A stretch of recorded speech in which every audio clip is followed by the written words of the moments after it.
You're watching WMtv.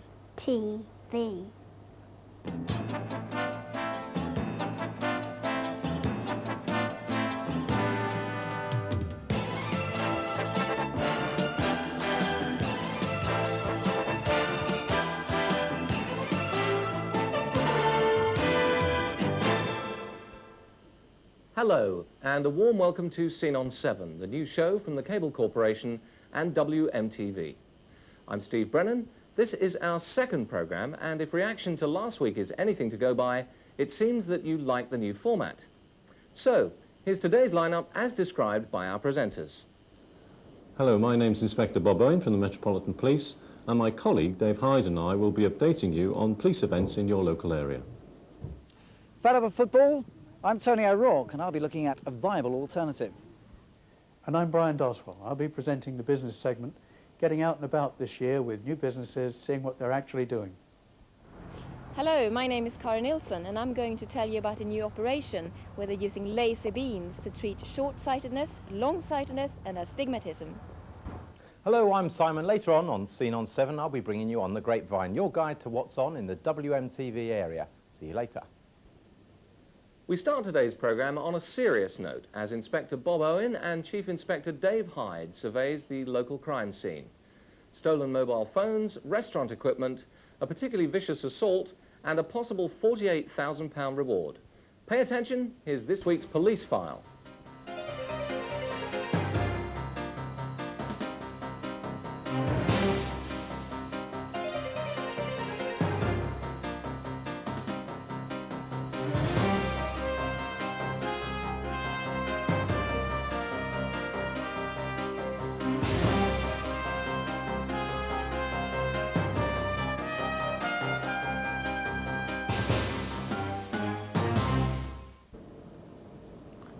Hello, my name's Bob Owen and this is my colleague Dave Hyde. Don't forget to have a pencil and paper ready to jot down this week's details, which include a robbery, a smash and grab and a reward of £48,000 for information from you. On the last programme we told you about the theft of mobile phones. These are samples of the phones and the company is offering a reward of £48,000 for information leading to conviction. So have you or your friends been offered one of these phones? Who's dealing in them? £48,000 could be yours by picking up the phone and ringing us now on 0784 421 409. Were you around Manor Lane in Sunbury late in the evening of the last Wednesday in October? Did you see somebody standing on the boot of a BMW or acting suspiciously in the area? Why? Because they removed the rear window of the car and stole a Sony CD player, 12 CDs and a mobile phone. We've got his footprints, so if you know who it is, let us know on 0784 421 409. Dave. Thanks, Bob. I want to tell you of the robbery of a minicab driver. In the early hours of Monday the 1st of November at about midnight, a 25-year-old minicab driver went to the Sawyers Arms public house in Fultham Road, Fultham. There he picked up 3 men who'd telephoned for a cab. Acting on their instructions, he drove to Stanwell. He drove into Short Lane and then he stopped in the Nightingales. The 3 men got out of the cab and when asked for the fare, they dragged the driver from the vehicle. They threatened that they had ammonia and punched him around the head. Although the driver resisted, he was forced to hand over the money that he had in his pockets and in his cab. The 3 men then got into the cab and drove it away, and to date it hasn't been found. The vehicle we're looking for is a blue Peugeot 405, registration F512OVW. The men concerned are described as being about 20 to 25 years old. One had short dark hair and the others described as having brown hair with a spotty or pockmarked complexion. So did you see any of this on that night, or have you seen the minicab since? If you have, please ring us on our crime number 0784 421 409. And now some vehicle crimes. Between 6:15 in the evening of Wednesday the 20th of October and 8:45 the next morning, in Horton Road, Poyle, a white Mercedes box van, registration D705 OWJ was taken. The next night, between 9 p.m. and on Thursday the 21st of October and 5 a.m. the following morning, thieves removed the padlock from the front gate of the vehicle compound of Steve's Transport in Blackthorn Road, Colnbrook. They unhooked a trailer from the towing unit, which they then drove away. Here we are looking for a black Volvo with a registration of G225PUD. Although the cab is now black, it had originally been orange before being resprayed. Then between 10:30 in the evening on Monday the 25th of October and 10 o'clock the following morning, a white Ford Escort van was taken from Lowser Road near to the junction with Town Lane in Stanwell. The vehicle registration is E120YUR. The van was parked locked and alarmed under a street lamp, and there was no sign of any damage being caused when the vehicle was stolen. And now a stolen vehicle which we have recovered, but unfortunately not in a way we would have wished. On Saturday the 30th of October at 9:30 in the evening, fire brigade officers were called to a car on fire in Desford Way in Ashford. The car was a green Mitsubishi Galant F149 SBE, and it had been stolen from Wharf Lane in Twickenham. We need witnesses and information in all of these cases. So if you saw this car being set alight, or if you know where any of the other vehicles are, again, please ring us on 0784 421 409. Bob. Have you been offered any cheap but new golf clubs? They could have come from the Sunbury Golf Club shop. That was burgled on the night of Sunday, the 20th of October. The burglars cut some of the alarm wires, but were spotted running to a white Fiat Uno with an armful of golf clubs. Have you any information or seen a white Uno with lots of irons in the back? If so, ring us now on 0784 421 409. About 3 in the morning on Saturday the 23rd of October, were you going home in the Wheatsheaf Lane area of Staines by the River Thames? Because 2 men threw a dustbin through the window of the Happy Shopper and grabbed 20 bottles of spirits and ran off towards Penton. Did you see anything? Did you see a car? If so, ring us now on 0784 421 409. Dave.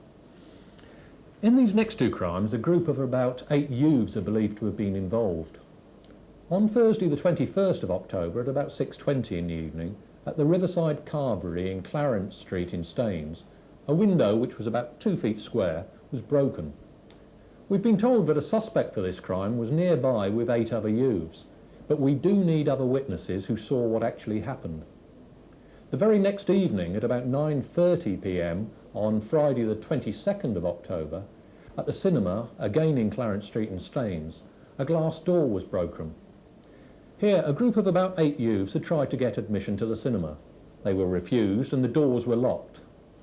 The youths then began kicking at the doors and actually cracked the glass. They then made off towards South Street.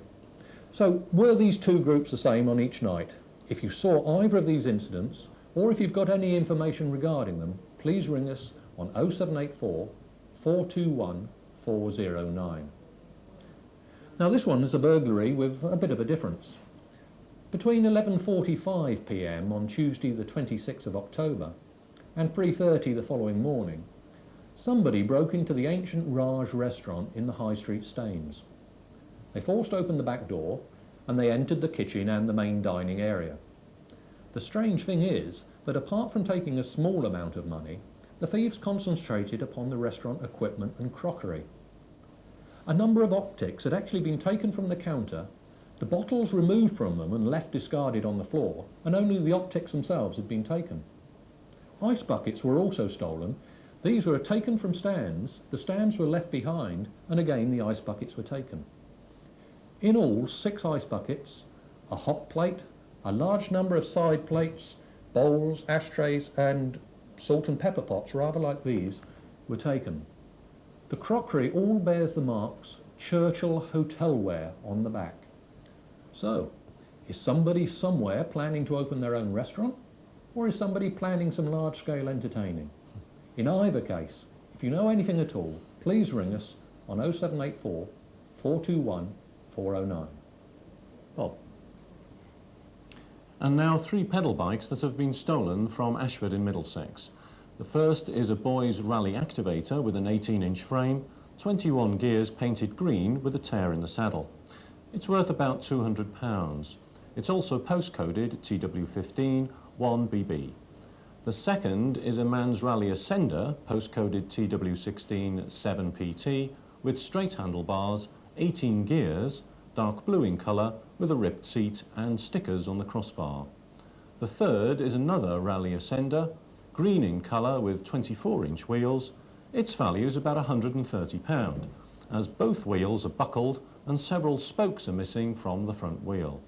Have you been offered any? If so, ring us on 0784 421 409. Our next item is a little embarrassing. One of our officers parked a brand new response car at the rear of MFI in Staines, and sometime between 2 and 4 AM somebody smashed both windscreens and ripped off the bar lights. This happened as the nightclub closed last Saturday night in Staines. Did you leave the nightclub and see this deliberate act of vandalism? If you did, ring us on 0784 421 409. And that's all for this week. Don't forget that £48,000 reward from Dave and myself. Goodbye. Goodbye. Thanks, Dave and Bob. If you think that you can help with any of the items you've just seen and you missed the telephone numbers, don't forget that the Moving Magazine is available 24 hours a day here on Channel 7. Now, here's a look at sport for men and women. It's fast, aggressive and good to watch. Just like the presenter. Complete with resplendent blue jacket, here's Tony O'Rourke.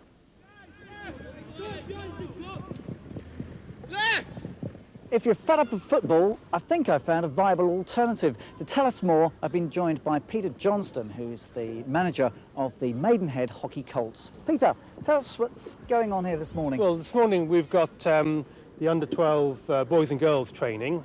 We have 170 colts altogether 170? on a Sunday morning, ranging from the age of 8 to 18. It's quite popular then. It's very popular in Maidenhead, very popular indeed, yes. Now, we're at the Altwood School at the moment. Yes, we are. On the AstroTurf facility. Yes, opened last year. Mm-hmm. And do all the people we see behind us now, they all attend the school, do they? No, we have, we get a spread of people from all schools. The local grammar schools provide the best with 20 kids from Newlands and from Desborough. Altwood have only just started playing hockey. We have 9 kids from the school already. That will rise to probably 20 by the end of the season. Mm-hmm. So we are expanding quite fast at the moment. You also run 12 men's sides. 12 men's sides on a Saturday, senior men's sides, and 5 ladies' sides on a Saturday. So we do pretty well in general. You're still looking for new blood, though? Always, yes, always. To run a pitch like this costs a lot of money. The more people we have playing hockey, the cheaper it is for everyone who plays. Just look up and release. Sam, are you beginning to work it up the flank there? Yeah. All right. They're going to work the ball away from James in this half. They're talking about it down the other end. They're not going to come. They've been coming through you too much. They're going to switch it and come through the other side. So they've really got to be. And what about the ladies? I spoke to Fiona Dobson and Beverly Aaron, ladies' club captains, and asked them if they too are looking for new blood. Yes, we are. We're always looking for new blood. Although we bring some of our own talent from our coach section, we're always looking for new players, especially this season as we've got a new team set up and running 5-11s. And Beverly, the first 11 ladies team is doing quite well at the moment. Yes, we're doing very well this season. We've just had a few league games so far, but doing well. But after being promoted last season, we're looking to continue that into this season and onwards into the future. Maidenhead Hockey Club first 11 are now 4th in the table, but the club's not always been so fortunate, as chairman Adrian Robertson explained.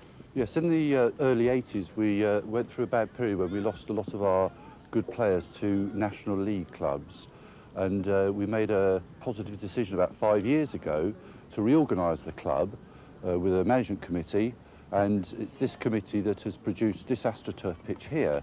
And since building the AstroTurf pitch, we've then been able to attract the services of Satinder Kehar, an ex-GB international. Right, he's really revolutionised your fortunes. He has indeed, because as well as being a superb player, he's a brilliant tactician, and he's been able to blend our side into a very good side, which narrowly missed out last year on winning promotion to the National League. All right, fourth in the table now, and how do you see the future, the near Well, future? We have lost a couple of our forwards from last year, but we've attracted some old Colts who've come back from Birmingham University, and if we can just start scoring some goals, I'm sure that we're going to make a very good effort to win the top place and then get into the National League. Right, and more new blood, of course. Well, we're always welcome to receive more players of ability.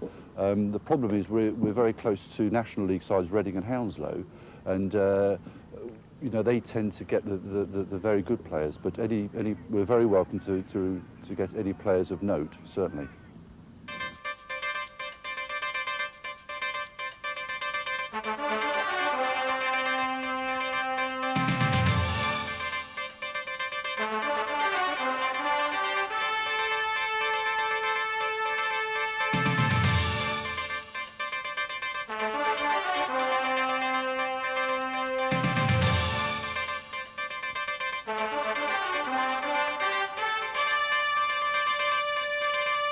If you do fancy having a go at this, then you can call Mike Barnes on 0628 527 702. That's 0628 527 702. Now back to Steve in the studio.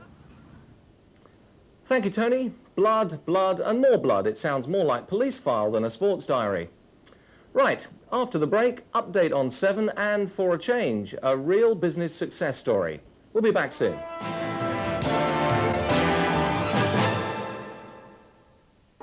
Power. Think pens down. Controls. Think pens down. Communications. Think pens down. Whatever your needs, pens down as the answer. Power, controls, communications, pens down. Here's Steve Brennan.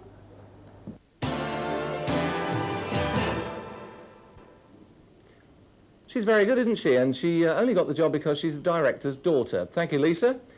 My turn now. Here's another weekly feature of the programme. It's called Update on Seven.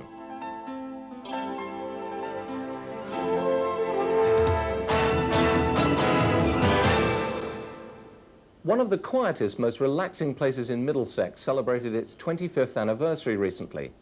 The Chapel of St George is smack in the middle of Heathrow Airport, right alongside some of the busiest airport terminals in the world. The airport chaplain, Harry Burlton, is also the priest in charge of St Mary's Church in Harmondsworth Village and combines the two responsibilities. We hope to invite Harry into the studio to discuss his diverse roles very soon. A service of thanksgiving was held. Cardinal Basil Hume, the Cardinal Archbishop of Westminster, and the Bishop of Lambeth were present.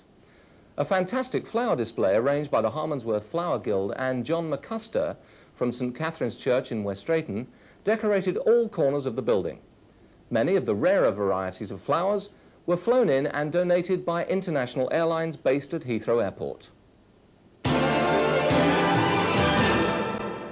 Every year on the Sunday nearest to the 11th hour on the 11th day of the 11th month, a respectful silence is kept for 2 minutes around the world. No one who has seen it could fail to be moved by the pictures and commentary from the Cenotaph in London. Remembrance Sunday is this weekend, and I make no apologies for including this rather sombre item in Update on 7. This is the 75th commemoration of the armistice. 12 million people lost their lives across Europe during the 1914-18 World War. And in Britain, care is still provided for almost 3,000 veterans and surviving widows. Over 40 million poppies are worn each year, and 100,000 poppy wreaths and 350,000 remembrance crosses, all made in Richmond in Surrey, are laid. The poppy appeal reached over £13 million in 1992, and obviously it's too late to help this year by being a volunteer collector. But please, find out how you can help next year. They really do need your assistance. By wearing a poppy, you not only remember those who died in the interest of peace, democracy and freedom, but you also contribute to those in service to their country. This year, please be as generous as you possibly can. Remember the dead, but don't forget the living. Wear your poppy with pride.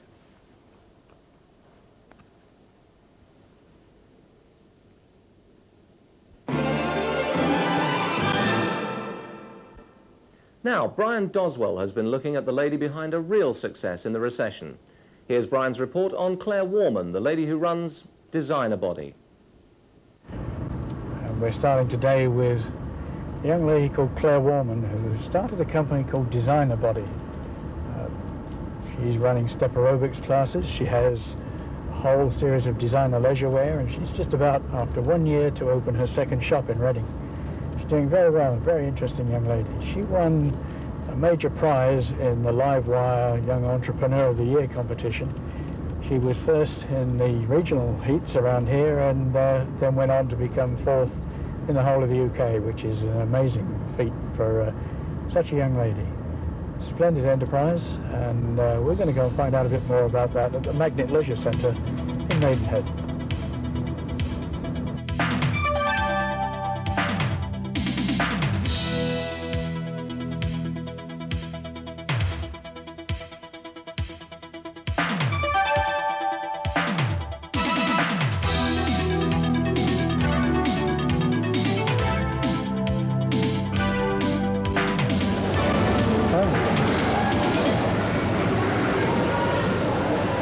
Welcome to this season's business programme. We're at the Magnet Leisure Centre in the swimming pool, as you can probably tell from all the background noise. We're right in the middle of the summer holidays, and the pool is absolutely full of noisy children. So we're going to have to do the best we can here. We're here today to meet Claire Warman, who's running a new company called Designer Body, specialising in step aerobics and a whole range of designer leisure wear. Claire, welcome to the programme. Claire, how did you get into this? I gather you won a Livewire competition some time ago. Tell us about that. The Livewire competition was sponsored by Shell UK for a Young Business Entrepreneur of the Year. Right. My business plan was put forward by the Princess Business Trust, who got me started and gave me a grant and a loan to inject into the business. How did you find out about it in the first place? It was through the Princess Youth Business Trust, through them, and the Thames Valley Enterprise Agency. So, young. I believe you were temping for the Thames Valley Enterprise Agency at the time, weren't you? That's it, yes. I just decided to start the company up, to fitness classes and clothing. Went on holiday skiing and broke my leg, so we had to sort of try and... Nothing like a fitness instructor in plaster, eh? That's how I really got involved with them. So that gave you time to build the business program and figure out what you were going to do. That's it, yeah. Great. Yeah. And what happened then? From then, the competition was at 3 different levels. Right. We had a local level, a regional, and then a national, which I got through to and came fourth out of the UK. I believe you won the regional competition. That's it, yeah. Great. And now the fourth in the UK. Splendid. And what has that meant to the business? It's winning the regional and coming fourth in the UK is really the best sort of reference the business could ever want. Right. You can't really have any more publicity on that level. Been in all the papers? All the papers, Great. yeah. Everybody knows about you. They do now. Right. That's excellent, isn't it? So tell me more about the business. What is it you do exactly? Designer Body is a fitness consultancy. Sure. I work on a mobile basis, so to keep the overheads low. And it's really split into about 3 different areas. We've got the fitness classes, which are a private level or a public or a corporate level. I've got 2 shops now in Berkshire, Reading, which sell my own label of clothing from America. Right. And the third area is hiring out to different sporting equipment to other instructors to keep their overheads down. So it's quite diverse. So this must keep you awfully busy. How much time do you spend doing the business and how much time managing it? To be honest, I think it's about 50-50. Really, the administration and the hands-on are split equally, and I think that's important. Just so that I don't lose touch from either side, the practical and the background. And is it difficult to run a business? Is it difficult to get a business started? I think if you do your market research well, and take about 6 months for your plan to develop before you actually get started. I think planning, careful planning and preparation. What did you do first? I had to look at all the competition. Get an accountant, did you? Get an accountant, look at the competition, make friends with the bank, and do a little bit of market research on classes, what people want, latest trends, what advice there was for businesses as well as my own skills, and have a look at all the resources available. How did you get on with the bank? Did you have to take an enormous loan out to start the business, or is it overdraft funded or what? The loan from the Princess Youth Business Trust is what started the business. It helped me buy all my equipment and steps. The bank were very supportive. They gave me a loan for the shop, which was the second part of the business which developed. Which has since been paid back, and with the opening of the second shop I will go back to them with cash flow forecast and a business plan, which is the most important. Did they help you put the business plan together? No, I did that through Bristol University. I'm on a course there, and part of the course covered running a small business. Took the manual home and worked with that.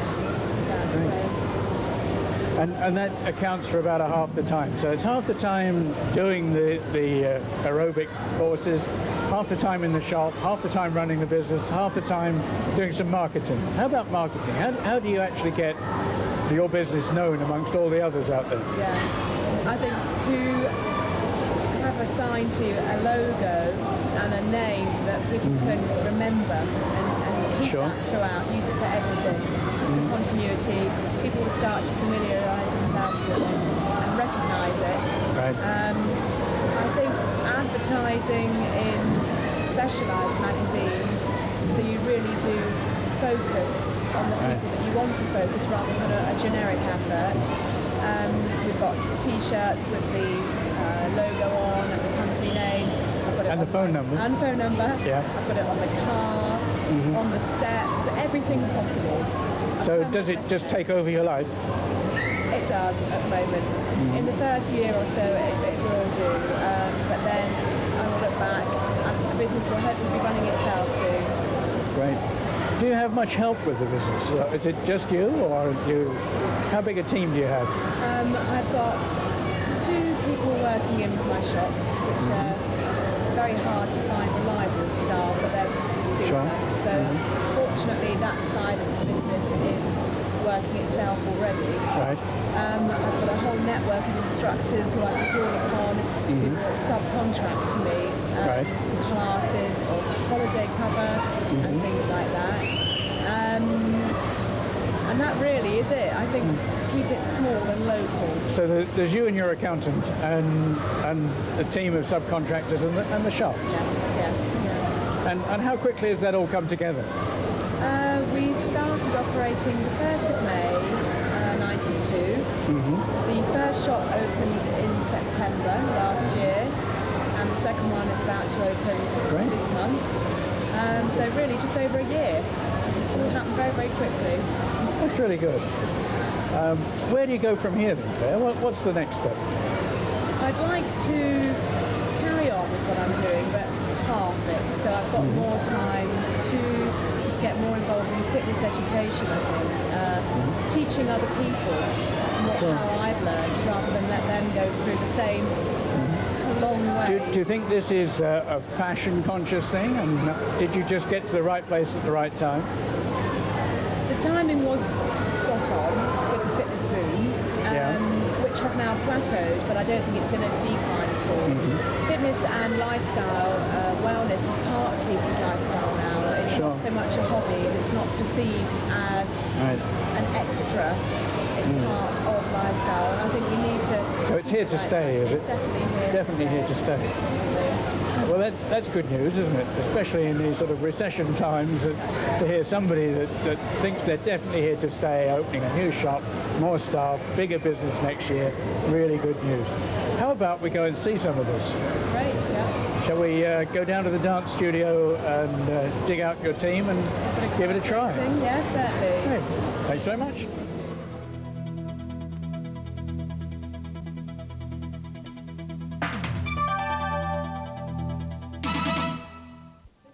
we're using, the Reebok step, and as you can see throughout the class we've got different heights available, 4 inches, 6 inches, 8 inches and 10 inches. Some people will be working harder than others, just to show you that the class can incorporate all fitness levels, and most importantly it's the technique of the class which will help you benefit from the exercise. When we step up on the step, you'll notice in the class that everyone will be placing their heel first, and then the toe, and encouraging the knee and ankle alignment, lifting up with a tall body. When we come down, we're going to be placing our toe first, and then our heel, again keeping the body upright, so the foot nice and close to the step. Okay, let's go class. We're just going to start by marching through on the floor, keeping the backs up nice and tight, and the shoulders down. All right, after 4, we're going to march on top. 4, 3, 2. Here we go, right leg. 4, 3, 2, and down. 4, 3. Okay, this time up for 2, just a basic step, and down. Singles, basic step. Now from here, all the step movements that we're going to show you in the next few minutes will transition from a basic step. Brilliant, nice and tall through the bodies. Everybody give me a smile. 4 more, and then we're going to change legs. 2 more, and 1. Now tap down with your left leg to change. That way we're going to work equally on either side. All right, just another 4, and then we're going to go back to the right leg. And 3, 2 more. Okay, here we go, tap down on the right. That's it. You'll notice that everybody's placing their feet. That way the knees absorbing the impact and no stress to the joints. All right, now we're going to add just a little bit of upper body movement here with a bicep curl of the arms. So here we go, just curl and down. Again, nice and tall. Brilliant. Up now, double time. Curl. Brilliant. Still on the right leg. All right, 4 more, and we're going to change legs, keeping the bicep curl. 2 more. All right, here we go. Left leg, tap. 4, 3, 2 more. And the right leg, tap just for 2. And 1, left leg for 2. Okay, we're going to go singles, so it's 1 on each leg. Up, up, down, and tap. Brilliant. Okay, let's have 4 more, and then we're going to drop the arms, placing that foot heel toe as you come on top, and no arms, no arms. Again, last 2. Now as we tap down, this is our first transition to a new movement. We're going to start to turn the knee off the foot that taps. Brilliant. Now gradually start to turn the whole body. And from here you can see we're incorporating a little bit of a travel across the top of the step. That's it. Now on movements like this, people can work as hard or as easy as they want to by making it bigger and really travelling, or keeping it small. And that way, as we said, you can incorporate all different levels of fitness into your class. Okay, we're going to have some arms in a second. What we're going to do, just to work the upper body, is press to the side, and I'll demonstrate to the class before they join in. We lift, and lift. Again, nice smooth movements. Okay, class, if you want to use your arms, here we go. Up, up, down, and tap. That's it. Again, nice smooth movements, just to keep the continuity of the step pattern. Okay, let's have 4 more. And 3. Last 2. And drop the arms, drop the arms.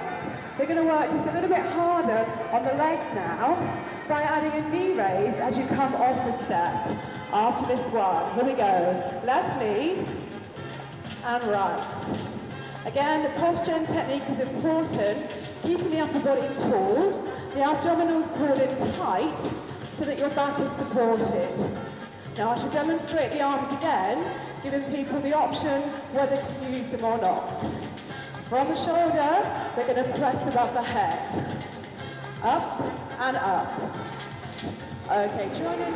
This time up, 2, and down. 2 up again, 2 up, and down. Same as basic step. Heel toe heel. Now, just work through the hips, up and down. Keep it nice. You've got to get me out of this. Let's have a sitting down job on the next programme, please. OK, thanks, Brian. I'll be back in just a few minutes. You're watching Scene on 7 from WMtv.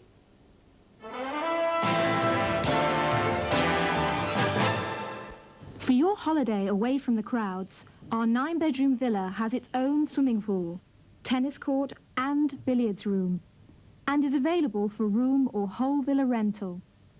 Situated on the Portuguese west coast, 3 minutes from the beach, with 3 golf courses within 40 minutes drive. And of course, there's the renowned Portuguese food. For brochure or video, call Eat and Travel on 0753 671747. Whatever you're looking for to furnish your home, look no further than the... Within our giant store on the Bath Road, Sippenham, the choice just has to be seen to be believed. Just look at the names we have under one roof. And with interest-free credit on some items, this is the ideal place. Whatever your taste, whatever your style, there's only one place to come. 388 to 389 Bath Road, just off Junction 7. It's the ideal. You're watching Scene on 7.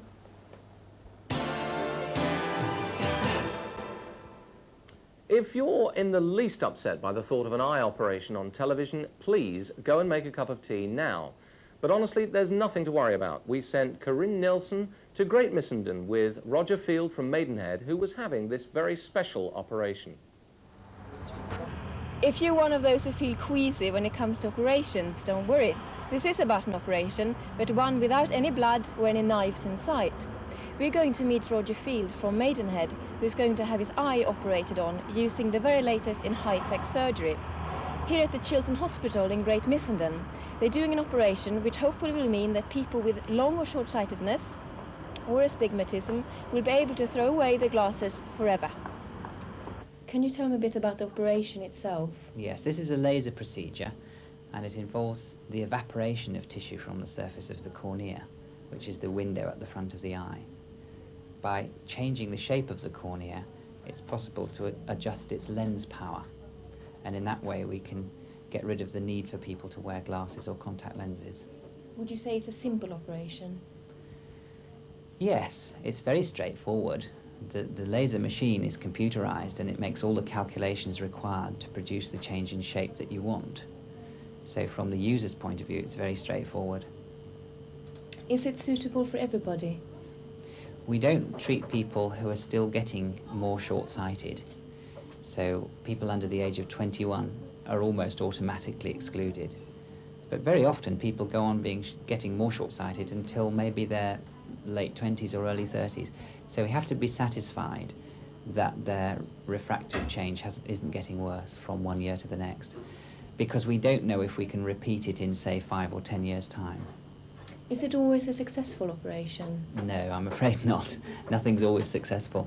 The less short-sighted you are, the more predictable it is.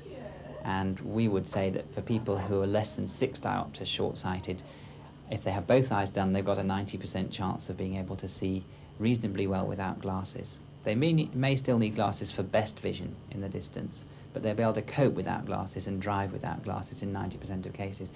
Once you go above 6 diopters, then the predictability falls off quite rapidly, so that at 10 diopters, we're looking at 50% of people getting out of glasses. But all the other people will have a much lower correction, and therefore their glasses will be much less heavy. And many people are happy about that. Do you think Roger will be able to not wear any glasses? I'll say that again.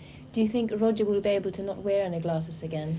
Well, I've purposely undercorrected him a little. He's very high myope, very short-sighted, and in order to reduce the risk of haze, which is a problem when you get to higher levels of treatment, I've aimed for him to be about -2.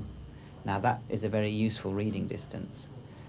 He may end up being 0 or he may end up being -4, but he'll be somewhere in the range of 0 to -4, and he'll be very pleased with that. When we come to his second eye, he may decide he wants that to be fully corrected, so that he'll have one eye for near and one eye for distance. If he wants to remain binocular, in other words, have stereo vision, then he will need the other eye put at the same sort of level as the first. He may choose to have the first eye retreated. If he gets a good result with very little haze, then we could treat it again and get him to 0. Why did you decide to have this operation? I've worn glasses since I was about 7, and I have to wear them now. I just cannot get by without them. So I'd just like to get to the stage where I don't have to wear glasses all the time, especially for reading, which I do find a bit of a strain. And how are you feeling? Slightly apprehensive, but not too bad. I've had some good treatment. I'm not as worried as I thought I'd be, to be quite honest. Good luck. Thank you very much. No last-minute regrets? No, not at all. Now, this is quite a new operation. What do you know about the long side effects? We don't know anything beyond 5 years in humans and 10 years in animal models. So we don't know what the long-term effects are. It's still experimental as far as the long-term effects are concerned, and every patient is told that quite clearly, that they're part of a giant experiment, and they have to be prepared for that. What are the side effects of the operation, potential side effects? Well, I think the main concern that ophthalmologists have is that we're removing a little layer called Bowman's layer, which lies just under the skin of the cornea. And the laser actually removes this layer, and it does seem to have some protective function in life. So it may be that if you're unlucky enough to have an injury to your eye or develop an ulcer on your eye, that the damage resulting from that would be worse because you've had that layer removed. That's the sort of thing that one is considering. The other possibility, of course, is that the eye may very, very slowly go back to its original shape, and that the short sight over many years may return. There's been no sign of that so far, and they've now been following up eyes, as I say, for 4 to 5 years, and they seem to be stable. Once they reach their stable point, which may be from 6 months to a year after treatment, then they don't seem to shift after that. And at the moment, this operation is not done on the NHS, is it? No. We have done a few patients here from our local hospital who've needed some treatment for scarring of the eye, but certainly there's no treatment on the NHS for short sight or long sight or astigmatism at the moment. And the price at the moment is? Here it's £875 per eye. If the eye needs retreating, we don't make any further fee. Thank you very much. Not at all. Good answer. Stop slowly, then just swing your feet round, which is a tripod. Right. Sit yourself there. Is that Okay. all right? Yeah, fine, thanks. Thank you, Corinne. We'll obviously be keeping a very close eye, on Roger's progress. Okay, time now for Grapevine, and here in his old school uniform is Simon Brandt. Yeah, thank you, Steve. May I say I'm not that impressed with your choice of tie this week. Anyway, never mind. Moving along swiftly. I must apologise that we've had to squeeze Evelyn into one of these monitor boxes this week. But I can assure you, Evelyn and Jill will be back on your screens in the not-too-distant future. But due to unforeseen circumstances, they are unable to be here, either of them, tonight. Anyway, you've just got to put up with me, I'm afraid. The first event that we are going to tell you about today, or I am going to tell you about today anyway.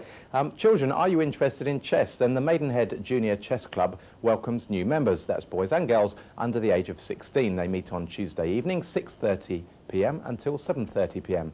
That's at the St Joseph Parish Centre, Cookham Road in Maidenhead. For more information, telephone 0753 570 481. It might be a good idea if you get a pen and paper ready, so when the numbers come up at the end of the programme, you can jot them down just in case you don't manage to catch them as I verbally repeat them to you.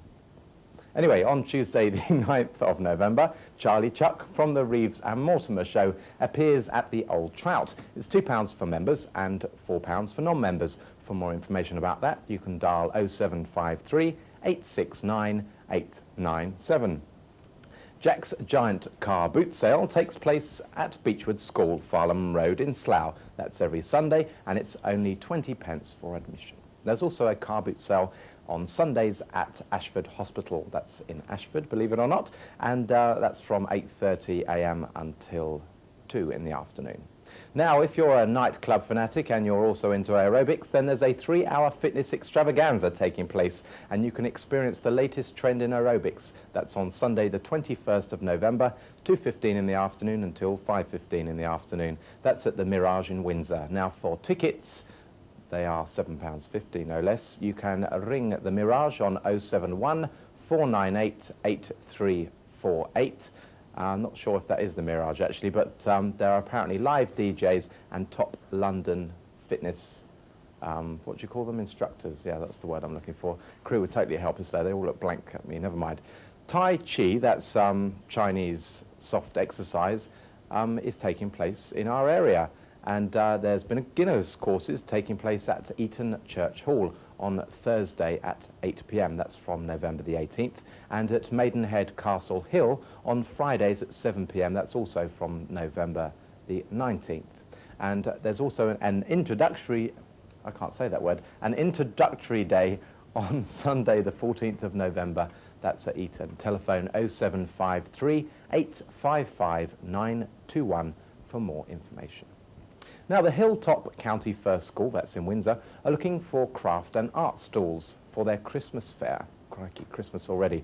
That's on Saturday the 11th of December. It costs £5 to enter a table, and for more inquiries, please ring 0753 863 502. That's quite pleasant, actually, having Evelyn stuffed in that box anyway.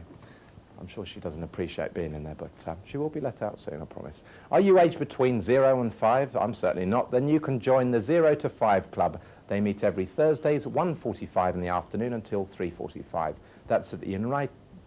God, I haven't got to put my teeth in this week. That's at the United Reformed Church, Stomp Road in Burnham. It's only 50p to get in. Now, the Windsor Arts Centre are looking for new entries for their new Battle of the Bands competition. That's to be held in early next year, not early New Year, early New Year anyway. Tapes and details should be sent to Martin Franklin at the Windsor Arts Centre, and the closing date is December the 4th. I hope I pronounced that surname correctly. The Parents Association of Burnham Grammar School have organised an art exhibition, sale and craft fair. That's on Saturday the 13th and Sunday the 14th of November, and that's to be held at the school. Excuse me whilst I take a quick water break. Now, there'll be a mini market at Burnham Park Hall on Saturday, November the 13th from 10 until 3 p.m. It will offer both beautiful and unusual gifts for Christmas, I'm told, all of which are handmade, apparently. Now, moving along swiftly, the Staines Flower Arrangement Society are holding an Xmas demo by Mr. Ron Langridge. That's at 2 p.m. at St. Peter's Church Hall. That's Alden Staines, just in case you didn't know.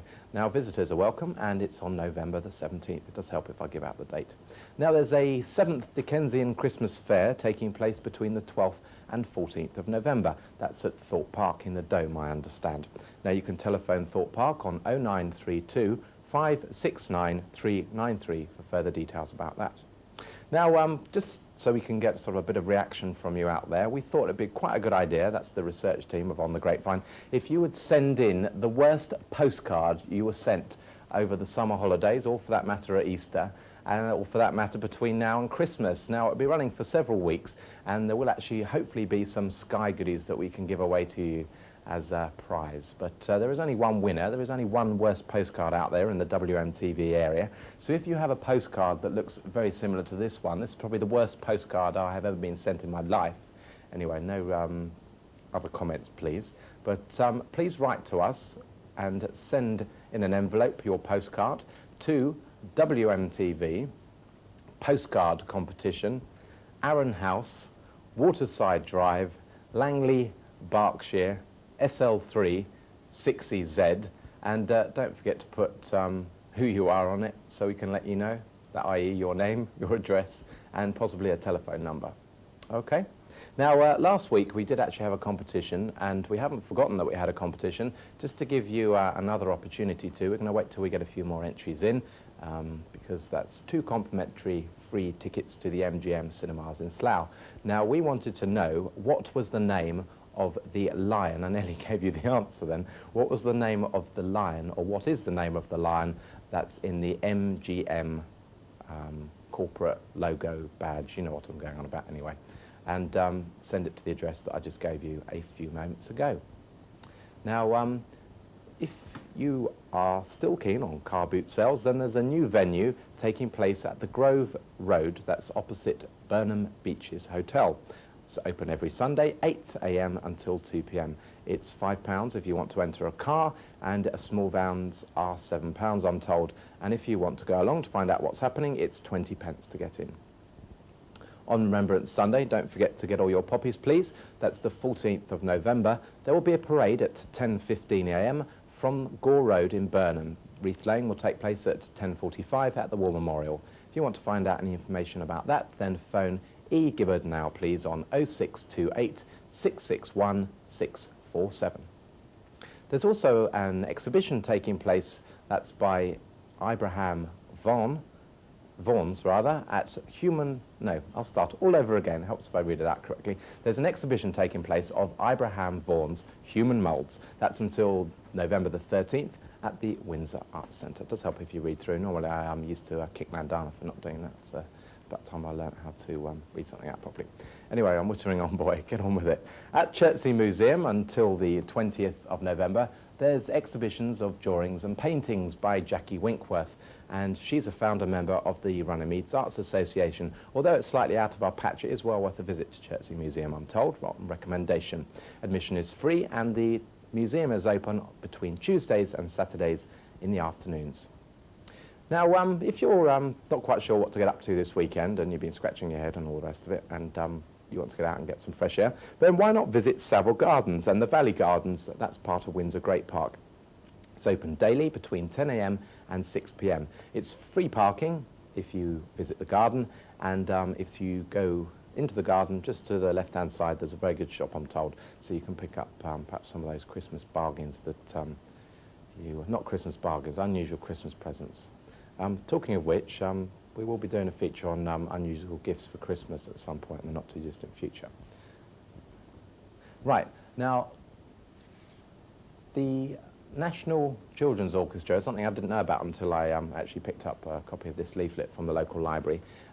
They are in search of locally talented musicians, being children, namely. If you are interested in finding out about any more information, applicants must be under the age of 14, and they should be prepared to play 2 pieces of their own choice, and they must be able to sight read.